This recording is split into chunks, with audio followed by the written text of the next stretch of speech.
the rain has gone. Hey everybody, it's Boysen Hodgson. Welcome back to the Mankind Podcast, the podcast where we set out to prove, and I think do a fine job of proving, that there's more than one way to be a man.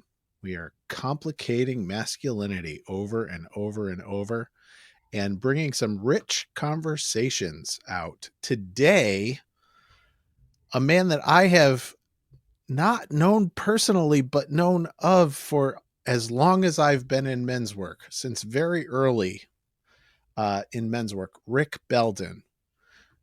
And Rick, say hello first. Hello, Boysen. Hello, everybody who's watching or listening. I have known about Rick, as I said, since probably the mid-2000s. And he's been at this game for a very long time. He is an artist, a poet, and a coach who works with men to solve difficult emotional, personal, and relational challenges. So, this is kind of from his presentation. If you're a man feeling stuck in a life that's inauthentic, unfulfilling, or stagnant, Rick helps men get things moving again. His primary focus is on repatterning relationships men have with themselves, as that relationship is the fundamental driver that determines the quality and outcomes of their decisions, behaviors, and lives. He's been through a lot in his life. We'll probably dig into some of that. And he has a message of hope. And in our pre-conversation, we got onto a conversation and just said, so what are we going to talk about? And within 15 minutes, we had at least 15 bullet points of different things that we could dive into. So, Rick, I'm looking forward to the conversation today. And I'm going to set us up that we're going to be talking about the mother wound. We're going to be talking about maturity. We're going to be talking about healing in relationships. We're going to be talking about adolescence as well. So stick with us for that. So the first thing I'm going to say, this is a note that I took in our previous meeting. You said maturity is a matter of levels, not a switch that you flip. I want to start there. Okay. Let's talk about maturity and growth. What do you see in your practice of coaching? What do I see in terms of the process, or what do I see in terms of where a lot of men are? Where a lot of men are, where that flip the switch thing, I think, was my expectation, right? It's like, I'm going to flip the switch and be fixed stuff. And I think right. that where we were in our conversation was, it just isn't that way. No, and I'll just start off by saying that 2023 was a major experience in moving into adulthood for me. I was 65 in 2023, and I thought I was all grown up, and I had some stressors and some catastrophes in my life that forced me to look at myself. And I look back on who I was a year ago or 2 years ago now, and it's just like I was still operating in some ways that were very childlike, to my detriment. We don't want to completely crush and squeeze out those aspects of ourselves from earlier ages, which we'll be talking about later probably.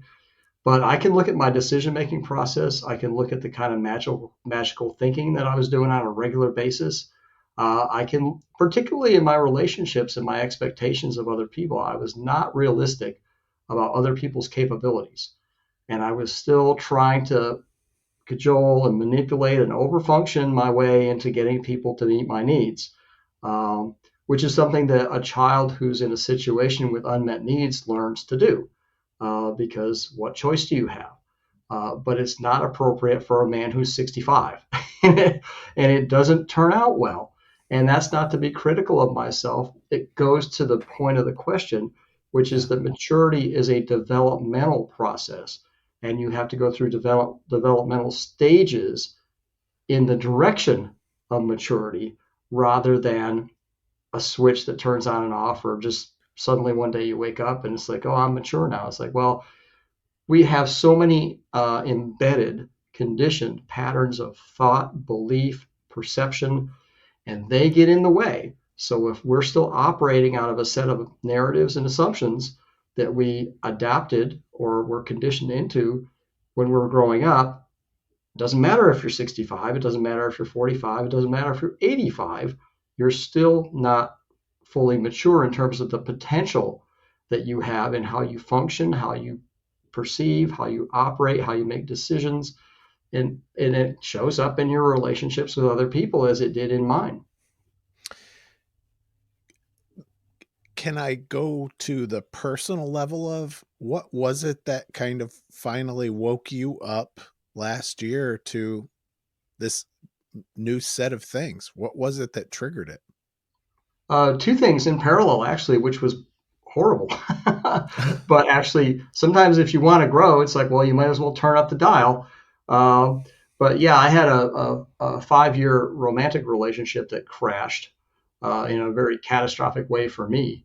That was very shocking, and really it re-traumatized me in a lot of ways, and it connected with some things that we're going to talk about later that I hadn't fully completed that I thought I had. And at the same time, my relationship with my closest sibling also crashed in parallel with that. And so then that caused me to it forced me to look at the family system that I came out of, and to again, I still had some fantasies about what those relationships and what that family system could be like from when I was a little boy. I didn't know that I had them. If you know that you have these things, you pretty much flush it out. But if you're operating with that sort of information under your level of awareness, um, in my case, I'll just say I was getting frustrated a lot. I was disappointed a lot. I was wearing myself out trying to get things to work that weren't working. And so, yeah, it was two of my closest relationships that actually just hit the wall and fell apart roughly at the same time. And so, yeah, that backed me into a corner, and it's like, okay, well, I got to look at myself here. And it took a year of that to and it was a lot of hard work too, but I needed to do it because and this is what happens when you talk about men who come to me. A lot of the men who come to me are like, I'm tired of this. I'm tired of getting the same lousy result. I don't know what to do because I don't understand why it keeps happening. And that's an invitation to look at your level of operational maturity, I'll say, Yeah. and kind of start, try to get some distance from, one of the things I say to clients all the time is like, if you can separate and segregate the emotional energy from the information, then you can look at the information and you can typically take some action based on the information. It doesn't matter it doesn't mean the emotions don't matter. It just means that the emotions can be so intense because again, they travel all the way back in time to when you were younger that you Yeah. can't see the information, even though you keep getting slapped upside the head with it over and over and over again. It's the pain of the experience that we tend to focus on rather than the information that is encapsulated in the experience. That's really well said. Yes. Calls out to me something that I have heard in my own therapy over time. My therapist said this. I turn 53 next week. Um, Congratulations on getting this far. right. Yeah, there we go. Yay. Um, and my therapist said something in a single sentence that was like revolutionary to me. Why didn't I think of this before? Our brains are time machines. Our Oh, brains do not exist in the present moment. Our brains exist then and now and out there in the future, all at the same time. We're constantly running that. So there's no like, oh, well, that happened to me 40 years ago. Why am I still thinking about today? My brain doesn't know that.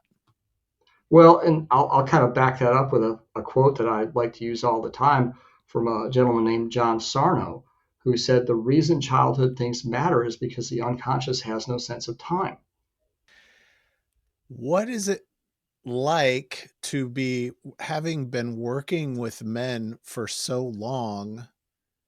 Are there things that you see men experience? You just kind of spoke to it, right? I'm frustrated the triggers that finally get men to wake up to things. So for listeners out there, is there anything that you could say, like, if you're noticing this, if you're noticing this, if you're noticing this, maybe this means you're ready for another level of work?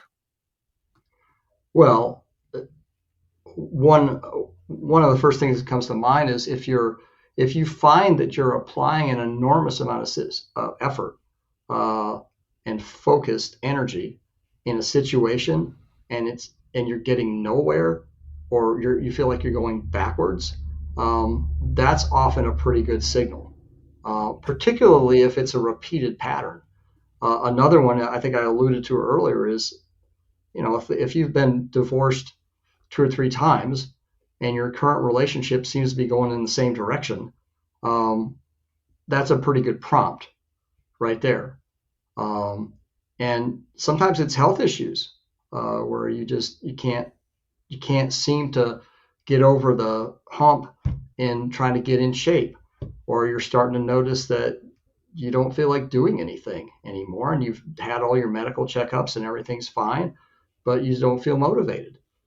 That's a big one, I think, is basically that suggests that the narrative that you've been running with for a long time just doesn't work anymore. And so it's time to examine it. And, a lot of what I want to work with men, and, I do some work with women too, but primarily with men, it's like, what is motivating your choices? What is motivating your actions? What are you expecting that you're going to receive by doing this? Do you even know? And that's another one, is like, if you're doing a bunch of stuff and you don't even know why anymore, it used to make sense, but now it doesn't. That's another entry point. Nice. And I want to start going back. So you and I talked about inner child work when we last met. And one of the things that you brought to the fore was that one of the oft overlooked pieces of inner child work is adolescence. Yes. And adolescent work. So let's talk about working with men and the adolescent in all of us. And the pre-adolescent. And the pre-adolescent. As well. Yeah. So expand on that. Yeah. Yeah. So, most commonly when you hear people talking about looking into themselves to make a connection with who they were when they were younger, typically you hear about inner child. And when people think inner child, they think 3-year-old, 5-year-old, 6-year-old, 7-year-old, maybe 8-year-old. And there's a lot of focus on that. But when you think about a 12-year-old, a 13-year-old, a 14-year-old, a 15-year-old, a lot of people don't want to mess with that because children are like, oh, they're fun, and I can just tell him what to do. Whereas you start getting into 12, 13, 14, 15, it's just like, those kids are scary, man. They're unruly. They're not quite sure who they are.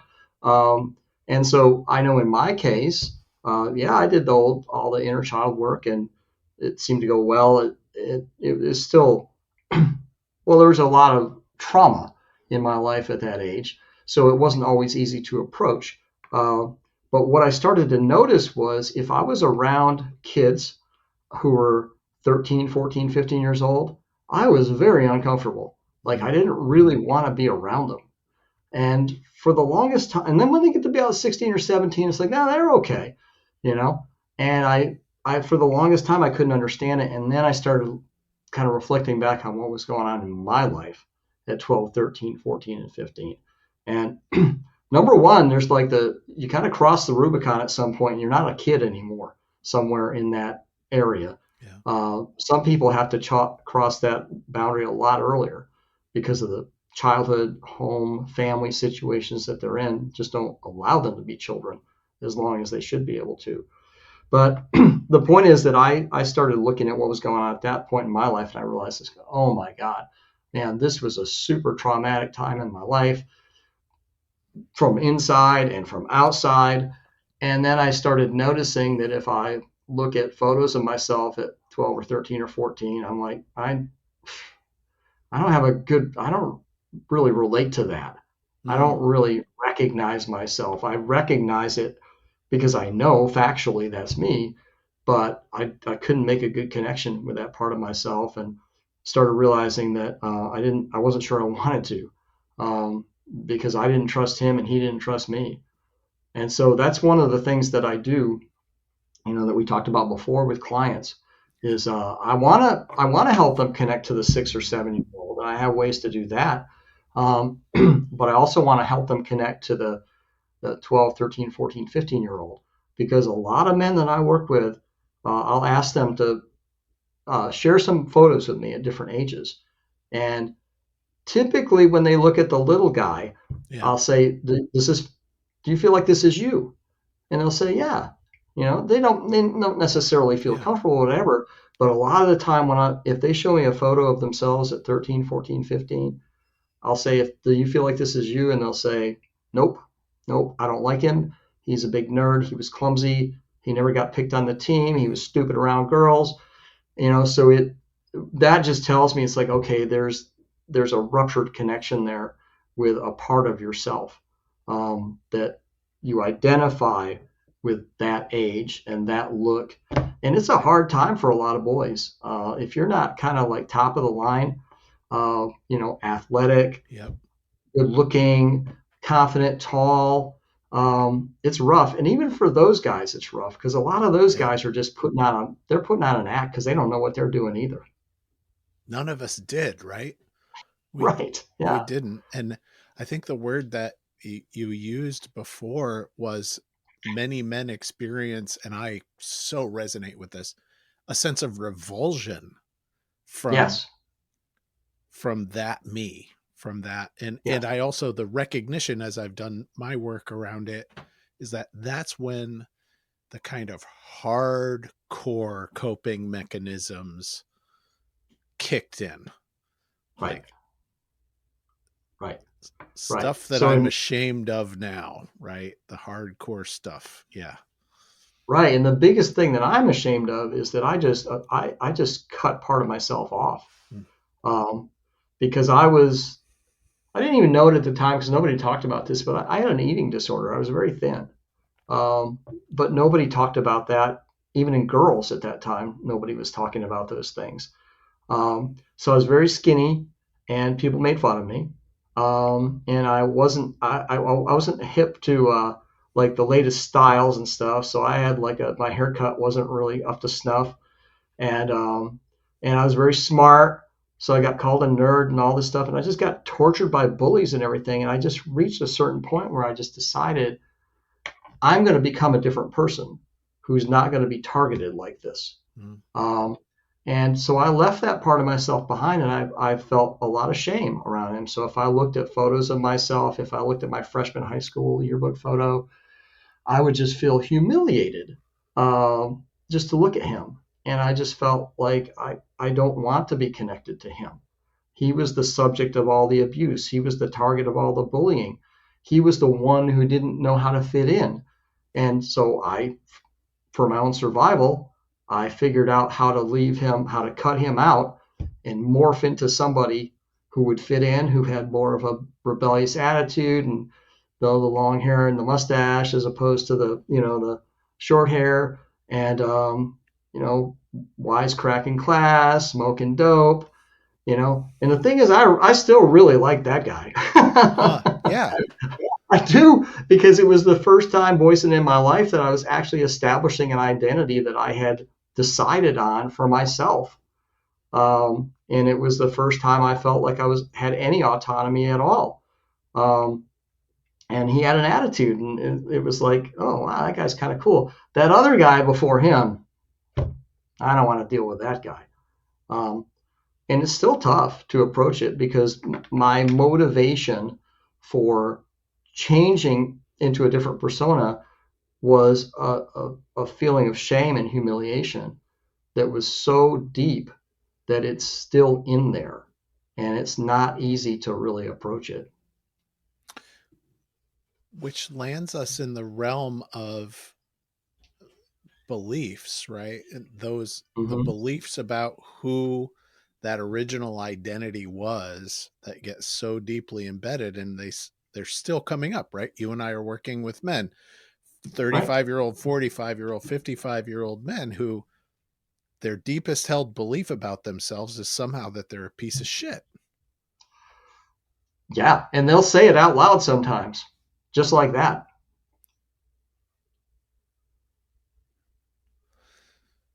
How do we reconcile? So this is the work, right? So how do we start to Right. reconcile with those? Well, there are different techniques that I'll use. So for example, the starting point is if I'm in a coaching session and I've asked the client to share some photos, I'll put the photo up on the screen and share it with him. And then we'll talk about it. I'll ask him questions, like I said, first of all, do you feel like this is you? And then we'll explore that. And then I'll ask questions like, well, what does he think of you? Is he proud of you? Is he disappointed in you? Did you let him down? Does he trust you? What do you think of him? Do you trust him? If he could come into the room right now, would he even want to? Because I've had men tell me, no, he doesn't want to come in here, and I don't want him in here. Um, if they're willing to let him in, where in the room would he want to sit? Would he be interested in what we're talking about? Is there something he'd want to contribute? It's just a way to sort of like try to establish, and you have to use your imagination a little bit. That's Yeah. okay. To try to establish some kind of communication. And another thing I like to do is, and this is true with younger ages too. All of this stuff I'm saying is true. Um, it seems like most typically when people are doing inner child work, so to speak, there's a letter writing thing that people often do. Well, Right. write a letter to your inner child. It's like, well, pretend you're your inner child. Write to the adult. Pretend you're the 13 or 14 or 15-year-old and write to yourself as an adult, because I maintain that those earlier aspects of us, those younger aspects, have information that we need right now. Um, but they don't necessarily think there's a way to communicate it to us except by subterfuge. Ah, So some of the things that you might find yourself doing, you're like, why do I keep doing this? Why do I, you know, why do I have to have that giant bag of potato chips right after work? It's like, who are you satisfying with this? And so those are all ways to start to develop kind of a sense of communication, a dialogue, to find out, what does this guy want? What does this 12, 13, 14, 15-year-old version of me want from me? Because now I'm the adult. So whatever he didn't get from the adults at the time, that's not going to get fixed. Uh, right now, I'm the adult. And this is one of the things that kind of wraps back to what I was saying about myself last year. yeah. It's like I had to like bring my adult online, and I still need to more often, because certain types of situations would throw me back into, for example, the high school boy who didn't have a girlfriend and dreamed about what it would be like to have one. And so he's just waiting and waiting and waiting. And then if somebody shows up and it seems like, oh, that's her, here comes that 16-year-old just taking over. And adult me is just going, okay, well, I guess he knows what he's doing, which really isn't safe. Yeah, terrifying actually. Yeah. That's that's a great perspective shift for me. Who's coming online in this situation of an unmet need or a perceived unmet need? Right. Right. Right. Right. Because you have children, you've been around children, you know what kids are like in middle school and all that kind of stuff. It's like they make their mind up that like something's important to them. And just because you get older and you never got it, it doesn't make that desire go away. The desire or the promise, like I made promises to myself when I was growing up about what life was going to be when I was an adult. So when I check in with maybe, I don't know, maybe my 15-year-old self, it's like, well, how do you think I'm doing? He's like, man, you're a sellout, you Ah, know? yeah. So yeah, they're still in there. and they're punching buttons and they're pulling levers and they're like the Wizard of Oz. Like they're in there and they're driving all kinds of decisions. We age regress all the time. I do. I'll speak for myself, but I mean, I age regress all the time during the day, and that's one of the things I work with clients on. Is like when you're feeling upset, if you're feeling disappointed, if you're feeling like you want to do something impulsively, and you can always ask yourself, how old am I right now? And most of the time, it's not going to be your chronological age. Phew. In my men's group this week, processing something, and without going into a huge lot of story, that age is like the 13-year-old me. And it came clear to me, one of the things that my father used to say to me is, if you don't wipe that smirk off your face, I'm going to wipe it off for you. Oh, yeah. Me too. And how that kid, that smirky, patronizing, manipulative, arrogant little kid still shows up today in my marriage when I'm not getting what I want. Right. And right. Yeah. It's right. Just... So I would encourage, if this was a coaching situation, I would encourage you to develop your dialogue with him and find out what's going on for him. And what is it about an interaction with your wife that causes you to recede back to that age? Because something's happening inside you, I would contend. Yeah. There's a decision made inside you that, like, that's the guy to handle this situation, right? So your adult abdicates, not necessarily by choice, maybe by default. Maybe he feels stressed, but there's some decision made in there of like, okay, send in that guy. That this situation requires that 13-year-old. Yeah, send in that guy. And what I'm coming to learn about that guy is that guy didn't know how to express preferences, wants, desires, didn't feel like he could speak up for himself, didn't feel like his needs mattered. And the smirky 13-year-old, I could get a reaction out of people, right? It became a way of getting things to move. There's some power there. Yeah. Right? You access some power. Yeah. But now, like, not useful on a Sunday afternoon when we're prepping food and nope.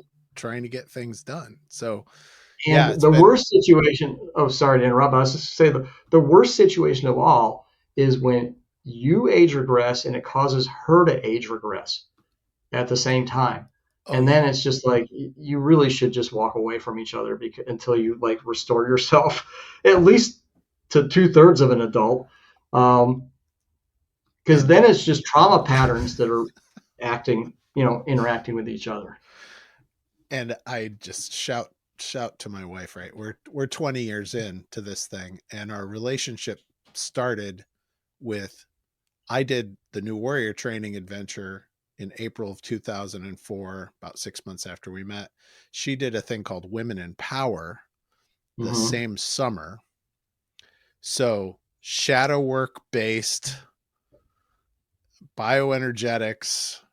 And then we sat in group. I sat in men's group. She sat in women's group for years. So like getting our gears together on doing shadow work together. So today, like, it just makes me laugh. Like when that 13-year-old shows up and then, her 10-year-old shows up, right? It used to be hard, but today it's like, we know each other so well. We see each other so well. It's like, oh, let's dance. There's a shadow dance that we can actually engage in that.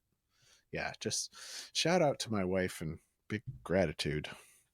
Well, I think you made an important point there too, which is that when we talk about, kind of wrapping back to the beginning, when we talk about your level of maturity as a man, you're always going to have some of those younger selves poking up in certain situations, unless you are some sort of ascended master who can resolve all of that stuff in one lifetime.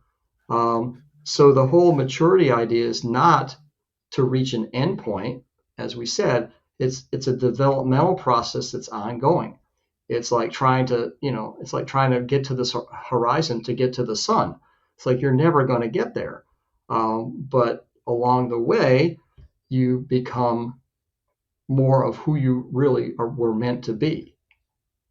Thank you. I want to start to shift us over a little bit. And one of the things that I may have breezed through too quickly in your bio is that you are a writer and a poet. And that's how we first got introduced, was the Mankind Project Journal. And you were contributing some works way back when.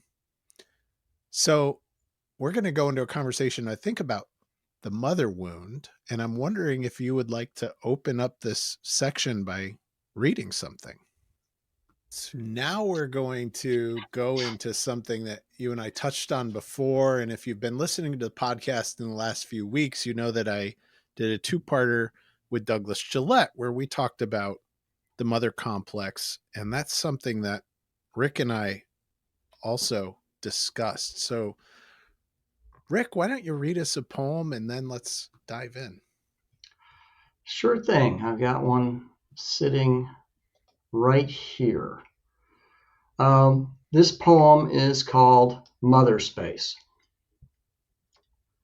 She octopus of love, I can still feel your soft tentacles wrapped up tight around my heart and lungs, squeezing out blood and oxygen across the years and miles to soothe your timeless wounds. I am your baby boy hologram, created to give you purpose and make you feel worthwhile. I am your life preserver, born wide-eyed and innocent into your world of choppy seas and sinking ships. I am your personal relic, frozen in time and space, thawed and refrozen as required to satisfy your needs. You taught me to keep myself small, to be the best listener, to put my needs last, to sacrifice myself, to wait my turn forever, to be ashamed of myself, to swallow every tear. You taught me to defer to the feminine, to accept the blame, to hide my power, to keep quiet, to keep the peace. You taught me that a man should be harder on himself than he is on anyone else. You taught me that it's better to get sick than to speak up. You taught me how to listen to lies and how to be replaced when the next shiny star caught the wandering eyes of the one I adored. You are the Minotaur's mate in the center of the maze. Your words and your actions live in parallel universes. Your skin reflects my every weakness back at me. You caress me with one hand and hold my head under water with the other. You come for me time after time in various ways, in various forms.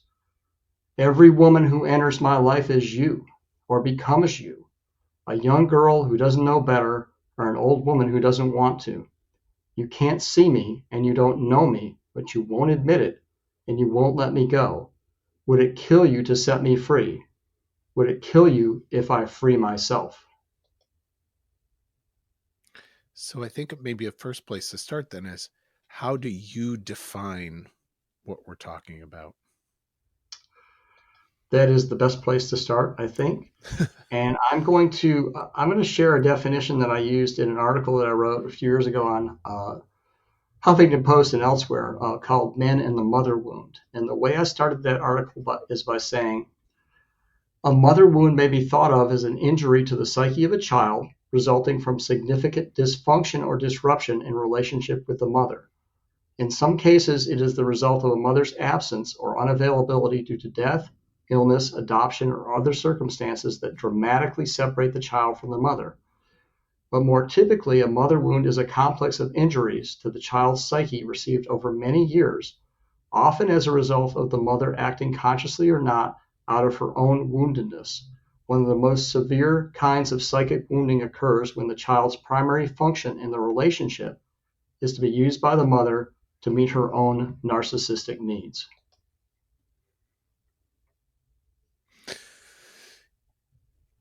Well, that's easy and breezy and light, isn't it? Yeah, it's a little thick, but it's the best way I know how to put it in the way that I've learned about myself and working with other men. And I just have to say that this is one of the most taboo topics that a man can get into. We are not supposed to acknowledge that our mothers didn't do everything that we needed. Mhm. And there's a way in which they did not do everything we needed, and they did everything they could with what they had, right? There's like, Mm-hmm. how can we hold both? How can we hold the paradox of our parents, both of our parents? In this case, we're talking about the mother, right? Right. The paradox of some of the most painful things that I experienced as a little kid came from there. And some Yeah. of the most beautiful pieces of who I am also came from there. That is a big challenge. That's a big challenge. And I early on in my work, because I started with the father wound because my father was so outrageously uh, horrible to be Mm, with that he was easy. And it's I think in general for men it's easier to kind of take on their fathers first because we don't I don't think men feel so protective about their fathers. We tend to feel protective about our mothers. right, We are that's part of what we're supposed to do right. is protect women and our mothers in particular. Uh, like I said, it was easy to start with my father. Um, working, getting around to the issue with my mother took longer. But one of the things I used to hear a lot from people was, well, they did the best they could. It's like, yeah, I know they did the best they could, and they hurt me. And so it is both. I recognize both. If you just stay on one side or the other, you're not going to get any kind of resolution. You do have to get to the point, and I don't mean, again, it's not flipping a switch. Right. It's a progressive sort of experience where you learn. I had to learn, others had to learn to hold both of those at the same time. Yes. And it's not the fairy tale version, and it's also not the horror story version for most of us. It's both. Um, And one of the things that I had to do with my father, which I had to do with my mother, which took longer, was begin to see them as independent human beings, Mm, um, not just my parents. And that is something that takes some work for most of us. There's a lot of reconceptualization involved. And again, it goes back to another thing we talked about earlier. It's like if you want to be a mature man, if you want to be fully an adult, you have to learn to see your parents as something other than your parents. yeah. If not, you're still stuck in a childhood wish. Say that again. I said, if not, if you cannot reach the point where you see your parents as something other than your parents, then you are stuck. You are trapped in a childhood wish. So, for men that you work with, what does this look like to practice getting into this? Yeah. Well, part of it is actually finding ways to characterize your experience with either parent, but we'll just talk about the mother at this point, in terms of your real time experience as an adult. So, one of the things I observed in my case was I would call my mother. I would sit there and clench my jaw for 45 minutes. If I tried to talk about things that mattered to me, she would divert me over to things that mattered to her. And I would feel like shit for 3 days afterwards. Mm, So, the first step, I think, is to begin to notice how your interactions with her affect you, assuming she's still alive. Because some men, you get up there and they're not around anymore, but you can still reflect upon what your experience was like. Do I feel good after I have an interaction with her, or do I feel bad? Does it disrupt my ability to have a good relationship with myself? Do I feel like a phony? Do I feel like a fraud? Do I want to scream at her, but I just keep my mouth shut? Like, these are all indications that your perception and your desire for this person is out of whack with the reality of your experience with that person, who they are. And that's not something that most of us want to sustain if we're trying to live authentically, if we're trying to operate with integrity, if we're trying to be true to ourselves, but we make an exception for one person for an hour a week. That's a sign that you're going to get stuck. So a lot of it initially is just sort of like appraising and evaluating the situation. I have some material that I use to help men determine if their mother's behavior was narcissistic, and if so, what's the level of impact on their life right now. And that just gives us kind of a way to quantify it in kind of a soft way, but at least get a baseline and go, what are the problem areas? Because a lot of the time, men, when they come to me, they know, they can tell me all the bad experiences that they're having with their mother and what it feels like and all that kind of stuff, but they're still not quite, there's a gap there between what they know they're experiencing and what they're actually willing to acknowledge as the reality that isn't going to change with that person. And that's great that you came to acknowledging the reality of what's not going to change, because that's the place where we can start to take responsibility for what's in front of us, right?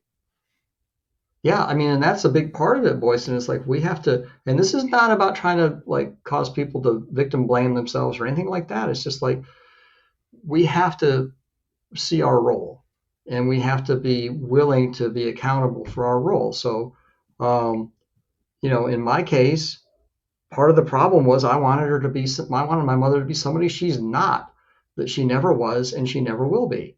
And one of the benefits of doing the mother wound work and and there's a lot of grieving involved here, just a ton of it. But having gone through that wrenching process and actually separating myself from her psychologically, because I was very enmeshed with her and I didn't know it. Right. Is I actually, by allowing her to be who she was, it enabled me to see that I was trying to do to her what I felt like she was trying to do to me, which is like she would not let me be who I was. And it became intolerable for me.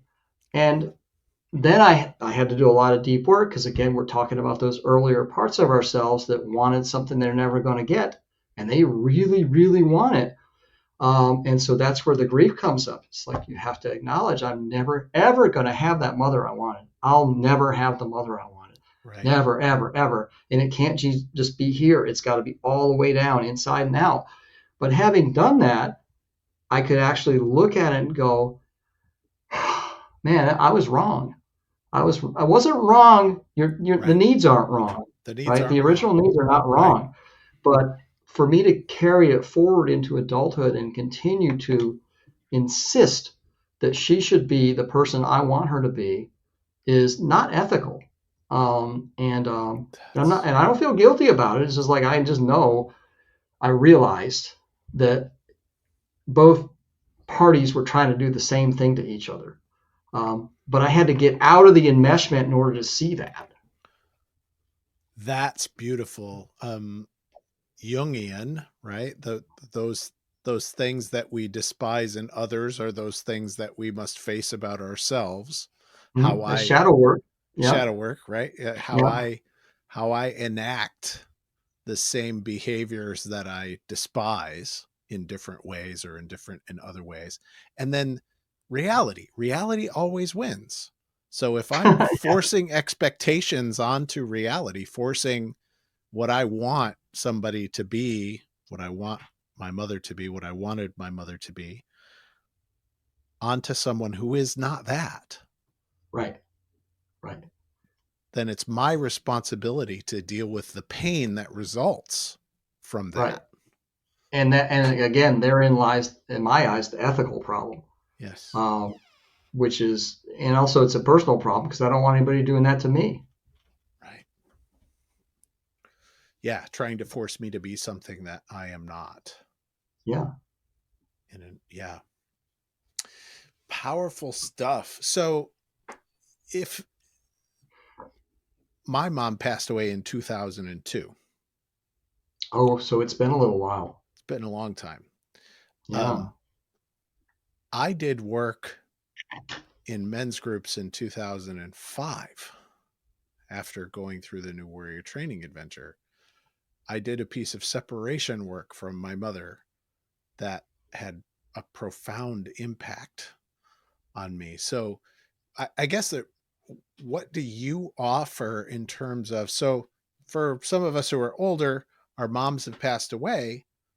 Right. The living being is no longer here, but the patterning is all the same. Yes. How do we Right. work with that? Well, regardless of whether your parent, either parent or other people, are still alive or not, there's an external person there, this flesh and blood, and then there's the internal version that we create. Yes. So even after your mother has passed, and even honestly, Boysen, even when people are alive, a lot of the time we're dealing with the internal version when they're right in front of us, and we don't even realize it. Here, It's yes. almost like the internal version supersedes what's on the outside after a certain point. And so, in your case, or in the case of a man whose mother has passed, that's where I would want to put the focus. Is like, how can we externalize that internal version that you carry around? So again, that could be a different terms of writing exercises. Some guys like to write poetry. I do a lot of artwork with people. I ask them to draw things. So, for example, one way to externalize that internalized mother that you were left with is if I said, okay, between now and the next time we talk, draw a picture of how you felt around your mother as an adult when she was still alive. And oftentimes what comes through is not an adult version of that experience, but a child's version of that experience. Because number one, when you draw, you bypass your verbal filters. So you don't have all the stuff you're used to. And most people, stop drawing and doing things at about 6 or 7 or 8 years old, and they didn't develop those skills. And so clients will often tell me, well, if I do that, it'll look like a 6-year-old did it. And I'm like, that's perfect. And then I would ask you, tell me what you wanted me to see. Tell me what you had in mind when you drew this. And then we'll kick that around a little bit. And then I'll tell you, okay, in addition to that, I see this and this and this. Because information makes its way out without your intention when you use a different mode of expression like that. So that's an example of like, how do you externalize the internal mother that you're stuck with? It's like there's a lot of things we can do, but that's a good one. Because you think it's about your mother, but it's really about the relationship. Yes. It's the relationship that's the problem. Yes. That's the thing you have to resolve. And that's something I just learned like a year ago in that the year of hell that I had last year. Yeah. I really started to understand it's like there's me and there's somebody else, and then there's this third thing.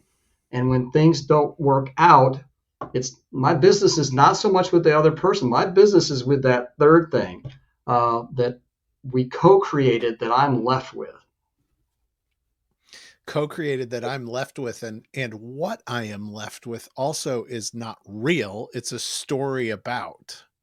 Yes. I had to do a lot of narrative revision last year. Talk about narrative revision, because I am so hot about that. So talk about narrative revision. Well, for example, there were things going on in both those relationships that I didn't know about, that I didn't understand. So with a lack of information, I created a narrative that I carried with me about this is what this relationship is like. This is what I can expect. This is what I'm expected to give. This is the outcome. And so much of grieving relationships is not grieving the past. It's grieving what you thought you were going to get, Yes. what you hoped you were going to get. And part of the narrative is these are my wishes for this relationship. So, and that's what causes so much of the pain. And so I took on the process of examining my thoughts. So when I noticed myself taking a walk and just going, rah, rah, rah, rah, you know, for the 300th time, I'd say, well, wait a minute, I have new information. Is that accurate? It's like, no. You know? It's like, okay, what's accurate? You know, and just do some replacement of some narrative replacement with like, oh, okay, based on what I know now, this is what was going on. This is what was really going on. Right. And then, of course, there's a lot of, especially if strong feelings involved, it's like there's some demonization that I want to fall into of the other person. Right. It's like, okay, let me break that down and go, okay, what's the basis for that? Well, they disappointed me. Well, are they obligated to give you what you wanted? No. So yeah, but that's why it takes a year, because if you've been in a relationship with somebody for some time, you've built up a lot of that stuff. And again, it's about deconstructing the fantasies and the wishes that you had. You think it's for the person, but it's for the relationship. Right. Right. Which I then embed as, because this is the story I made up about the relationship, then this is what must be true about me as a result. That's very important too. And that's one of the main reasons to do it. Because you can easily fall into some assumptions about yourself that are hurtful, and that are harmful, that are shaming, and they age regress you back to the point where there's a part of you inside. Well, I'll just speak for myself.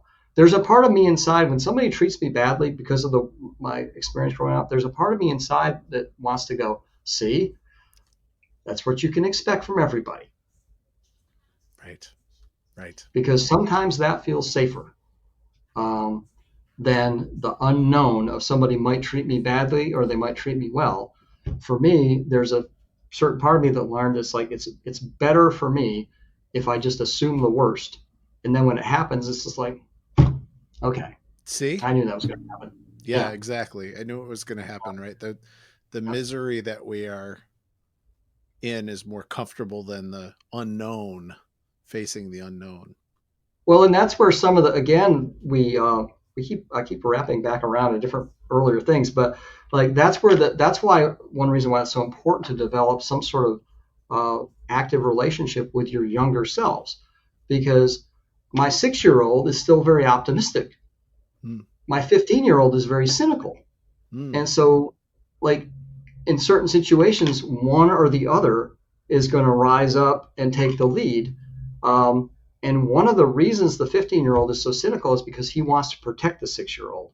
That's the other thing I realized is like your older, let's say your adolescent, pre-adolescent self, he tends to feel responsible for it's like a little brother that he wants to protect. So a lot of my cynicism arose out of a recognition that I have to protect my more sensitive, my more tender, my more naive, innocent, which goes with a younger age. So believe me, man, I've spent a lot of time with these guys. That's wonderful. I'll tell you real quick, like I had an experience. I was driving to the airport to pick somebody up a couple of years ago. I was very nervous. And I was kind of getting anxious and panicky and stuff. And I just had this idea. I said, okay, everybody, in my mind's eye, I could see like a round table, like the Knights of the Round Table. And I said, everybody of every age, come to the table right now. And so I'm driving to the airport and I'm kind of imagining this thing in my mind. And I said, okay, we're all in this together. We're going to get this done. If anybody starts to wander away from the table, somebody go get him. If it's a little one wanders away, big one go get him. If it's a big one wanders away, little one go get him. Tell him come back here. And it settled me down. And then I wasn't so scared anymore. So what does that say? Well, we're fragmented. At least, I am. And if we can defragment and bring ourselves together, we feel a little bit more like we can handle things. bring ourselves together with the image that you just created that has even richer meaning, right? Ourselves, all of the ourselves, Yes. bring all of Yeah. ourselves to the table to sit down. Yeah. Something else that I just want to throw in as we're wrapping up is the other, a couple more wonderful aspects is that, my 5-year-old or my 6-year-old or my 13-year-old, they are all highly unreliable witnesses also. Oh boy, you got a good one going there. Yeah, you're right. Yep. Right? That, Yep. like, my version of reality from that perspective was highly colored. And also, it's been rewritten in my nervous system over and over and over and over since that time. So that when I look back on that now, if there's anything if there's any fixed point, right? If there's any canon event that I am speaking to, it's just the version that I have reinforced and made up. Mm-hmm.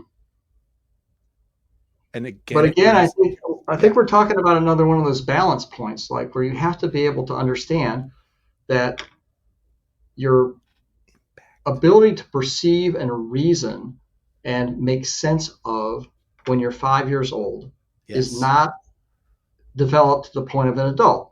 right, That doesn't mean that it doesn't matter. That doesn't yes, mean that it's all made up. That doesn't mean that there's nothing there of value. And it doesn't mean that his viewpoint doesn't matter. right. So it just more puts the emphasis on the responsibility, whose responsibility it is now, right? Right. For me, it's like all of it is my responsibility.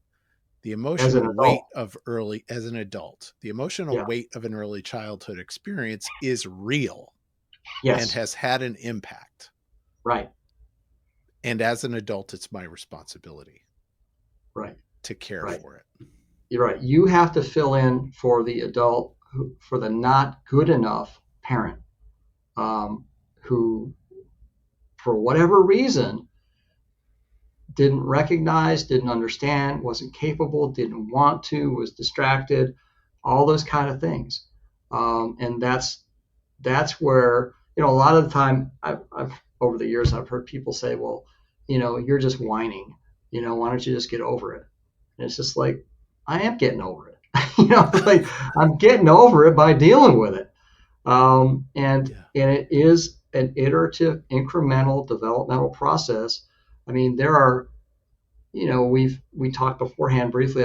My first poetry book came out in 1990, and I look at it now, and I'm proud of it, and I'm glad that I did it. And I think it's incredible work for I was like 31 years old, but I wouldn't write that book now because my narrative has changed, and my characterization of things has changed. But I knew when I was writing that book, it's like this is a right now book. This isn't something that I would expect to write in 20 years or 30 years or whatever. This is how I see it right now. And if I still saw things the way I did then, right now, then I would not have made much progress. But that was great progress at the time. I think that you just invented something for me, which I'm going to take away from this interview, which is, this is the right now me. Yes. This is the right now me. Yeah. Judging the right now me by someone else's standards or some future me standards or some past me standards is just unfair and it's just hurtful to me. Yeah. So I think I'll just stick with the right now me and acknowledge all the ways that I have. Right. Right. Yeah. This is one of the things I've had to learn. I used to be, I remember one time I was in a men's group, and I was probably 35 or something like that. So it's like 30 years ago. And I don't know what I'd been carrying on about. And the facilitators said, well, you seem to be very relentless with yourself. And I said, what are you talking about? I'm just trying to get things done. It felt so, I'm sure you've had those moments too, where somebody they see you clearly and they say it, And you're like, what are you talking about? And it took me years to begin to understand and see what he saw. That like, yeah, I used to be, I still can be, not nearly as much, but I was absolutely relentless with myself. I just wouldn't give myself a break. Nothing was good enough. I over-engineered everything. I over-functioned all over the place. And I know why. I know why I did those things. I understand why now. But that's part of, again, it's part of the work I try to do with all of my clients, male or female, is like to help you see the parts of yourself that you're just blind to, uh, which is nothing to be ashamed of. A lot of the time we learned and we were taught not to see those parts of ourselves. And it was critical to our survival that we stopped seeing them. Yes. Rick Belden, what a rich discussion. There's probably more. Oh, yeah. Do you want to close with, would it make sense to close with the other poem that you're sitting on? Yes. I'm going to choose the other one that we talked about, which is about one of the things we just touched on is the importance of, and particularly for men, and particularly if you want to be a mature man, you have to be able to deal with your grief. You have to be able to recognize it and access it and express it. And it's hard for a lot of us. It's still hard for me. I cried more last year than I probably cried in the preceding 50 years of my life. And it's still hard. And there are reasons for that we could talk about another time if you like. But I'd like to read a poem I wrote about probably about 10 years ago about the challenge and the experience of holding on to that stuff because you don't know what else to do with it. Thank you. So let me pull that one up. This is a shorter one too. Okay. This one is called Tears Never Cried. What happens to all the tears I never cried? Where did they go? Have I transformed them into something else? Absorbed them into my body somehow? Or have I been saving them up somewhere in some secret place unseen and unknown, deep within myself? Are they gone for good? Are they forever hidden? Or are they simply waiting?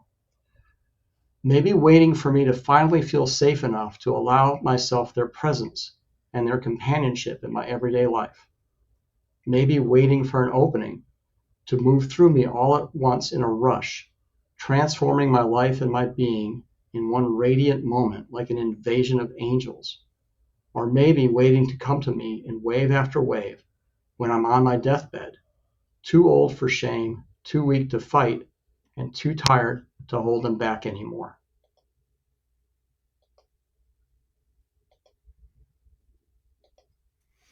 Thank you. Thank you. Rick, where should our listeners find more about you and your work? My sort of legacy website is rickbelden.com. That gives you access to everything. Writing, poetry, podcasts, YouTube channel, all that kind of stuff. If people are interested in contacting me about coaching, that site is rickbeldencoaching.com. And I offer a free 30-minute discovery session if somebody would like to talk to me and find out if what I do is a good fit for what they need. Look for the links in the show notes, everyone. Thank you so much for being here. Rick, thank you for having this conversation. I've really enjoyed it. Me too, Boysen. We finally got to talk, right? And I love having these conversations. If my wish, which I think is an adult wish, is that men could have more of these conversations on a regular basis, because I think it's really needed. I agree. Here. Thank you. Okay. This has been the Mankind Podcast, produced in association with the Mankind Project USA. And I personally want to thank our guests for joining us today and imparting their wisdom from their experiences in this amazing journey called life. Now, the fee for this episode is simple. If you found gold and insights that you believe could benefit your loved ones and those you care about, be sure to share it with them. And of course, remember that life doesn't happen to us, it happens for us, so long as we rip the pen out of fate's hand and become the author of our own story. So my friend, pick up the pen and we'll see you next week. Lots of love.